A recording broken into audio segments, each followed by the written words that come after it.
What is going on, everyone? Anthony here, and welcome back to another video here on Let's Talk Resident Evil. And today, we're talking about Resident Evil 3, Nemesis, which happens to be my favorite Resident Evil game of all time and video game of all time, and it turns 22 on November 11th of this year. So when you're seeing this, this is going to come out the day before the anniversary, and then I'm going to be doing a live stream on the anniversary. I already did it for the Japanese anniversary, so I like to celebrate this game year-round, and I play it year-round. It's, you know, a game that I always enjoy playing and always love going back to. And for particular reasons why that is, and I think we'll get into that a little bit in this video. But the PlayStation 1 copy, this version is the one that also is the one we're celebrating because, of course, there was different ports around different times, and we'll talk about them a little bit more in different videos when we talk about Resident Evil 3. But there's also this edition, too, because this was the era of the Dino Crisis and Resident Evil 3 demos, right? When they would put it on the reverse game. So basically, Dino Crisis would have Resident Evil 3, and Resident Evil 3 would have Dino Crisis. Dino Crisis. So the same thing with Dino Crisis. The Resident Evil 3 demo gave you a little taste of each game. Both of them were coming out in the fall of 1999. So I have vivid memories of watching my dad play Resident Evil 3 and Dino Crisis around, you know, early 2000s. It had to have been, you know, early 2000s, and that was also when, you know, Siphon Filter 2 came out, and we would always go to the mall to buy these games, you know, the Echelon Mall in Voorhees, New Jersey. That is where we used to go, and that's when it used to be a mall. Now it's a shadow of its former self. You like that reference right there. But yeah, it's completely different. But that's where a lot of these PlayStation games were purchased from. This being the original copy that I have was this one that didn't have the demo. I got the demo one later, but I did get Dino Crisis. So the copy that my dad had of Dino Crisis also had the Resident Evil 3 demo in there, like I mentioned. Now, back then in 99, 2000, even before, in my household, there was always guidebooks and strategy guides with most games, right? So there's a lot that I have that are from back then. Some made it, some didn't, you know, through a move from house to house and stuff like that, and stuff gets, you know, lost or thrown out. But I still have my original Resident Evil 3 strategy guide that my dad used. I used it to beat the game. This was basically how I would learn how to, like, read at a young age, and also just try to understand what, like, words meant and stuff like that. It was through strategy guides like this, and obviously, you know, going to school and stuff like that. But when you're younger and you're reading this stuff, you're like, okay, I'm trying to understand how to beat the puzzle, how to do certain things. This thing looks like it's been through a fucking whole war, okay, of bioweapons and Resident Evil, and it did. So, but it's still intact. I remember when I still used this in the early 2000s, I remember my grandpa taped the spine, so certain pages did actually stay in. And honestly, like, the pages are still intact and it's still readable. It's just the back is, like, the worst part. The back got the worst of it. I didn't have that poster from the original copy. I don't even know what happened to that, so I repurchased it with the poster, and that is what I have right behind me on the wall. And, you know, again, it's a great just piece of history that brings me back. The Perfect Guide was part of the experience for me, and the Perfect Guide was cool because it literally went through everything. It went through how to find the files, how to go through the different decision makings and stuff like that with the live selection, and the other strategy guides did that. But I always liked the writing that the Versus books did. And my dad also had the Perfect Guide for RE2. Now, whether he got that on purpose or that's just what they had at Babbage's at the time, I always wondered that. But, you know, again, it's cool to have just a slice of little history here. And the strategy guide was a part of Resident Evil 3.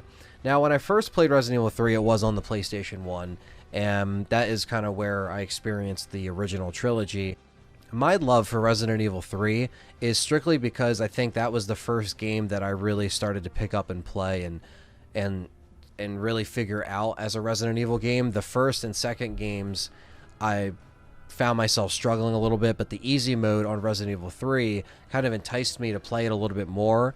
and I wouldn't get very far before like turning it off or getting stuck on Nemesis or stuff like that, because I used to observe and watch, you know, my dad play a lot of games, and Nemesis would freak him out and he would get stuck.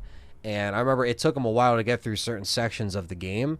And, you know, again, the first thing that I remember seeing, especially the ending where Jill says, "You want stars, I'll give you stars." And like, I'll never forget seeing that for the first time.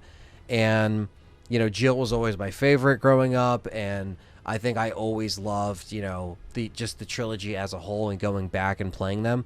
So I think a lot of us fans share a lot of connections to the games, whether it was introduced by our parents, by our friends, best friends, whatever the case may be. So there's a lot of cool stuff that goes into it.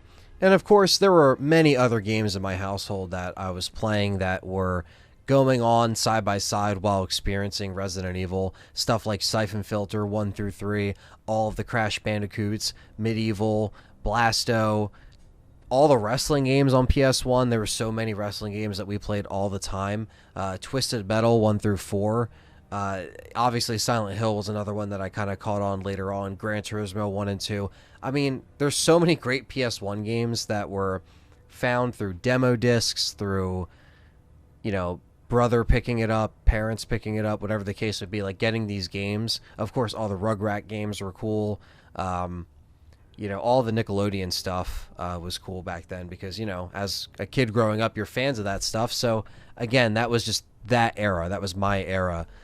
So, again, it affects everyone differently. Everyone was at a different age group and time in their lives when this came out. But Resident Evil 3, again, as I kind of got up and did easy mode and finally beat it, it was probably around, you know, 2001 where, you know, I finally beat it. Once easy mode was done with and I was ready to move on to hard mode, the first thing that I noticed was the difference in weapons and what they give you from the start. Hard mode challenges you. It makes you work for your weapons, and obviously they don't give you the whole arsenal right up front. You have to either find the weapons that are there, or you can actually fight Nemesis and get the weapon drops. And that's when I learned how valuable that was and how hard it was to actually maintain all the ammo and health, because again, you have to really rely on the gunpowder and understand what the mixtures were. Thanks to the guide here, this told me all the mixtures I needed to know, so I was able to try to memorize them early on, and still to this very day. So let's talk about the story in Resident Evil 3 Nemesis. It's really in the title, Nemesis, because Nemesis is on your ass throughout the entire game. He is always present, always transforming into different forms, and alongside a bunch of other BOWs that you have to face, he's always after one thing: the remaining S.T.A.R.S member, Jill Valentine. And with Jill Valentine and her escape story, that's what makes this more intense, is leaving everything behind, leaving your home behind, and knowing that Umbrella has the upper hand and there's nothing you can do but escape, as you know that they're going to neutralize the city and everything you once knew. And with all that weight on your shoulders, you have to come out alive, and that's what I love about this game. As I understood the story more and more and went back and played Resident Evil 1, Resident Evil 2, I got a better understanding of where this kind of sat in the timeline and how it sat together, and I just loved it even more as I understood it more and beat it over and over again. With Resident Evil 3 Nemesis, it also showed me the extras that a game can have and how it can add to the replay value. That's one thing I really liked about the extra epilogues that give you an insight more to the story and what's going on, and as you play, you keep unlocking more and more. Same thing with the costumes, the unlockable weapons, and let's not forget the mercenaries, Operation Mad Jackal, which is where the mercenaries came from, and I love this mercenaries. I love going through, whether it's Nikolai, Mikhail, or Carlos, and just trying your best to get the best combo possible. And it's a challenge because you have so much ammo and you only have so much health, so you really have to use the dodge mechanic and you have to really know what's going on. Let's talk about that a little bit. The dodge mechanic. That's something that it was one of the last things that I had to learn about Resident Evil 3 when growing up. Was easy mode would automatically dodge Jill or Carlos at any time. But with hard mode, it was all about timing.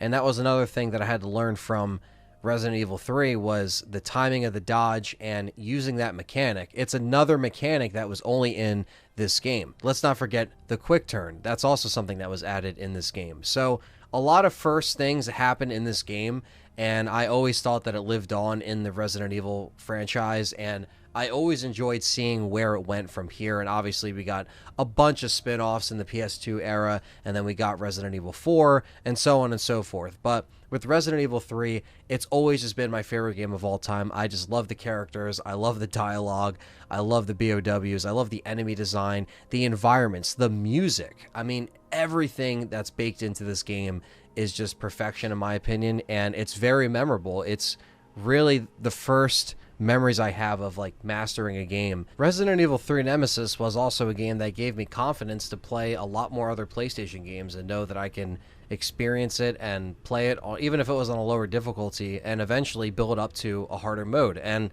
unlocking a bunch of stuff and going back and replaying it and just taking my time. And I always love talking about Resident Evil 3 Nemesis. I always like playing it on the channel and celebrating it, and it's crazy that it's turning 22 this year. And of course, I want to hear from you guys down below. Let me know what you think of Resident Evil 3 Nemesis as a game, and what memories do you have attached to the game. And just a friendly reminder, I will also be live tomorrow here on YouTube on the channel with a Resident Evil 3 Nemesis PS1 22nd anniversary stream, and I hope to see everyone there. Don't forget to leave a comment down below and let me know what you think of this video, and drop a like, and we'll catch everyone in the next one. Big shout out to everyone that supports us on Patreon. With starting at just $1 a month, you get access to exclusive polls to vote on channel content, and with $5 and up, you get exclusive Patreon podcasts, live streams, and much more. Thank you so much for your support, and we'll catch you in the next one.